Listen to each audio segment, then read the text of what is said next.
Hi guys, this is Nuclear Aphrodite and hope you all guys are doing very well. Today we'll be flying the JF-17 Thunder with the LS-6, the glide bomb, combined with the TGP WMD-7. As you can see, I have carried two glide bombs. LS-6 is a 500-pound bomb, and behind that bomb is a guidance system guided by INS.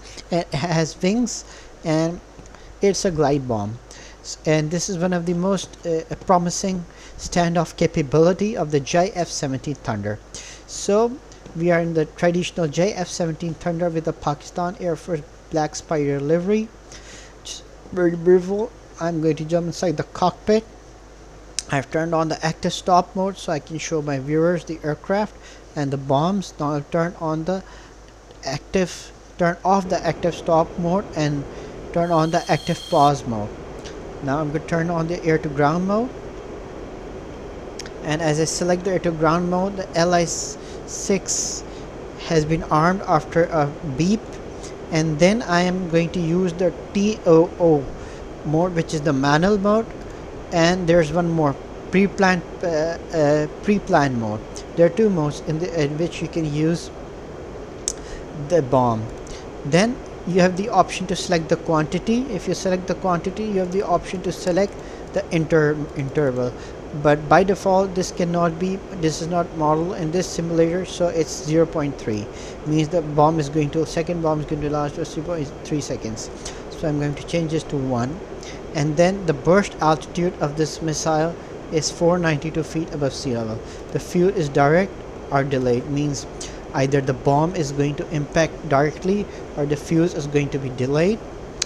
Then I'm going to switch on to control. So as usual, all of these missiles require 3 minutes to align with the longitude, latitude and the altitude of the target. Okay, so this is one more option, single SBYS and TAND. I don't know what this stand, but I'm going to use the standard configuration to launch the weapon. But before I could launch this, I'm going to turn on my data link. 199 data link has been on, and here's the display. Now what I'm going to do is switch to the waypoint 4 because my targets are on waypoint 4.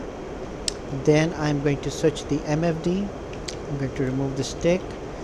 By the time the weapon gets aligned, I have 1.5 minutes left around. I'm going to switch this to HSD and then select the targeting part. So I select the targeting part. I have to turn this on, and then I have to cage it so that the sensor is turned in the front. Okay, now here I can select the IR mode, the CCD mode. If I want to align it with the waypoint, over here I have to select the SP, means steer point. I've selected the steer point, it's aligned with the steer point. The laser code is already set, the master arm is on, the angle is either wide or narrow. I'll choose the narrow. Okay, so there are 57 seconds left, and I am about to go.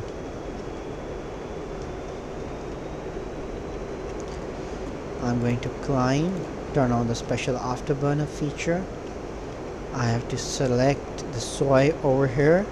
The SOI is over selected. I'm going to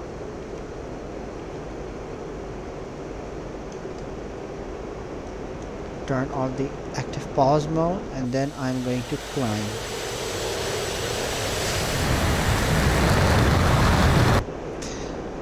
Now there's one more thing that needs to be noticed.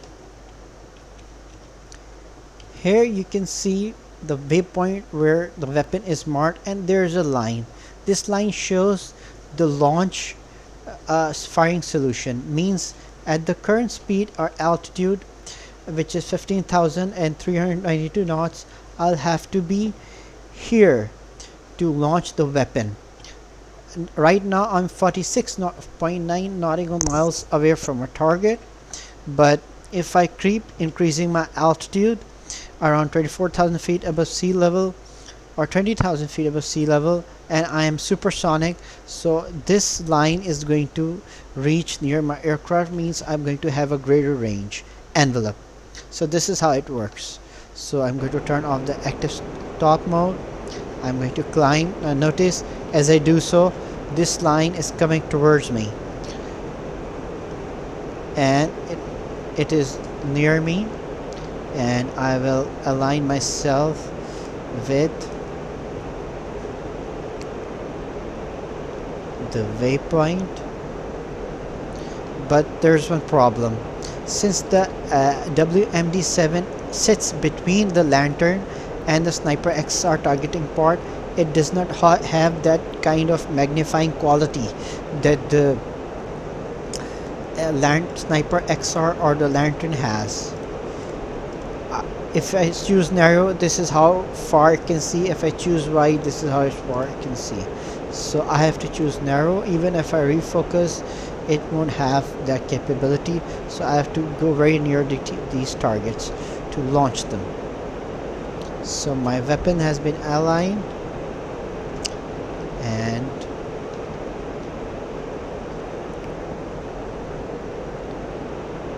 I am near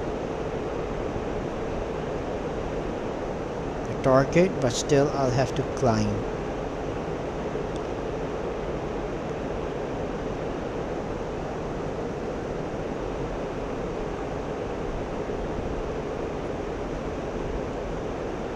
Okay.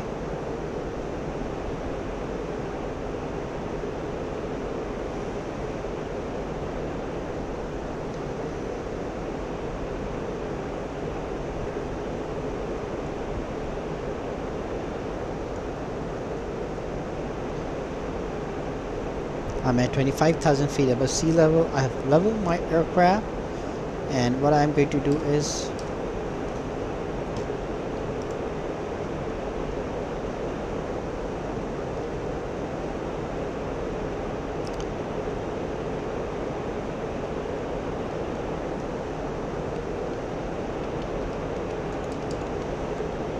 I'm still far away.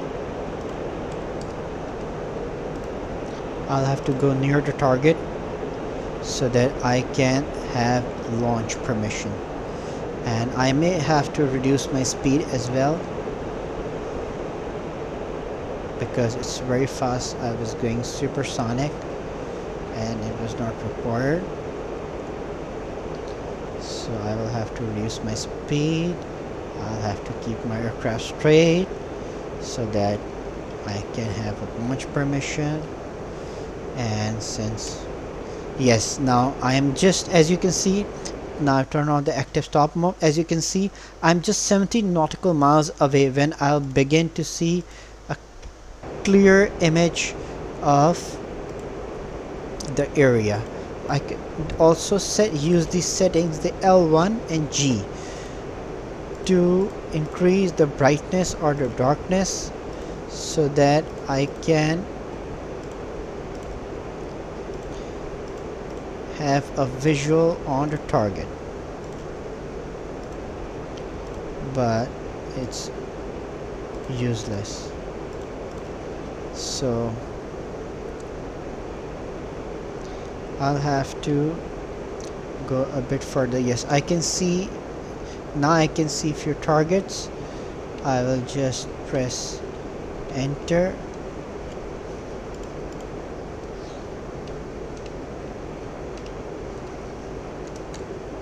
and I'm going to launch my first weapon.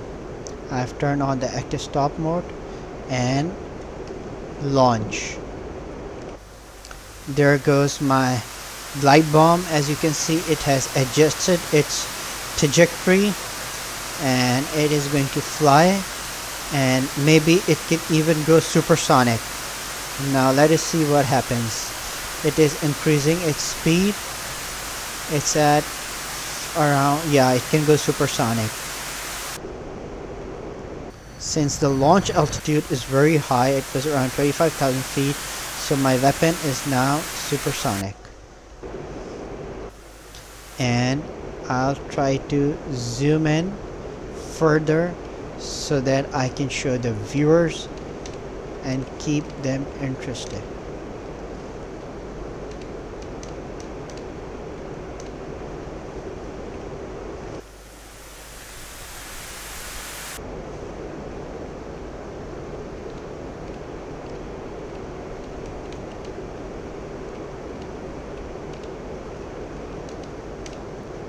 Okay.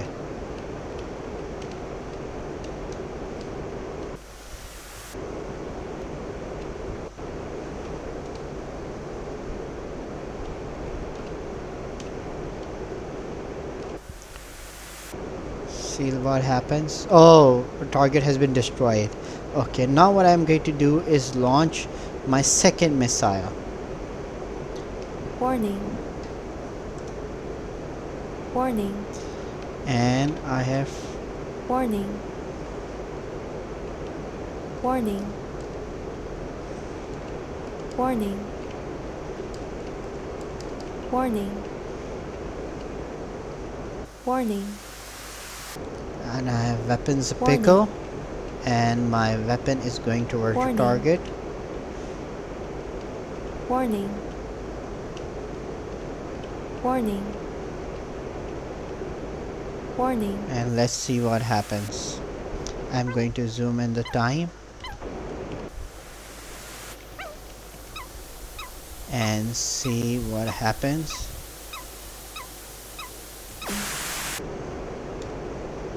Warning. Warning.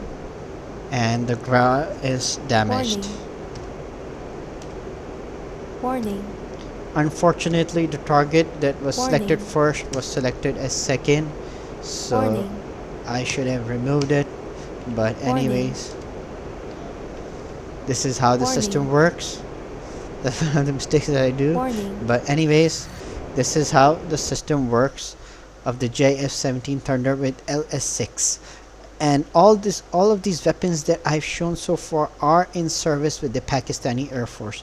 Anyone who wants to know that does the Pakistani Air Force actually use these weapons, they can just Google it, and they can even log on to SIPRI, that which stands for Stockholm Institute for Trade Registers. It records all the military trade registers, and you can see that we have bought all these weapons from China. So guys, that's it for today, and if you like my videos, do subscribe, and I'll be coming with more videos. So thank you, take care, and goodbye.